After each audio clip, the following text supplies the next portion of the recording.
Networking is such a crucial part of the recruiting process because it really does come down to how many people you meet and who you know.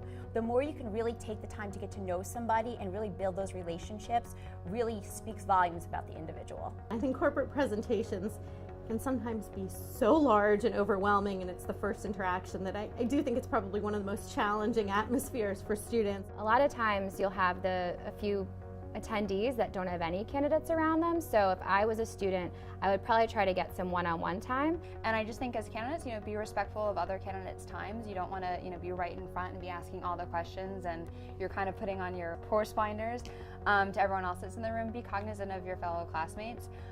As important as your questions are, there are other important questions as well, and everyone should have the time with the reps that are there. And then as you go through the process and you have more target events and smaller interactions, it becomes easier and easier and easier. But I think at the first presentation, it's meeting as many people as you can and digging out one or two little nuggets that you can use then afterwards as part of your thank you.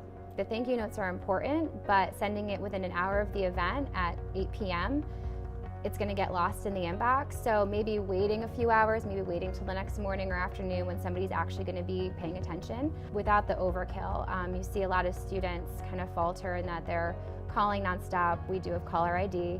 We know if you called 5 times in a row. So if you're going to call, leave a message. If you're going to email, wait a few days to follow up. Or go to some of the more junior people and say, I've been trying to get in touch with so-and-so. What are your thoughts? Or maybe they can recommend somebody else for you to talk to. Everyone from a recruiter through a group head, you should just assume is your entry into that company. So treat them with the utmost respect and target your questions appropriately. I think leveraging the alumni that come through, whether it be current employees or former summers, is extremely important. They're the only ones that really know what you're getting yourself into.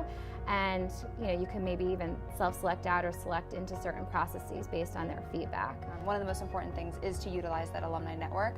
If anything, you're going to feel comfortable with someone who has a similar background, experience, and education as you. Making some type of resonation or some type of relationship or anything that just kind of connects the dots, that to me is a candidate that's going to rise to the surface versus just a clear write-in that we just don't really know or hasn't made a connection with us.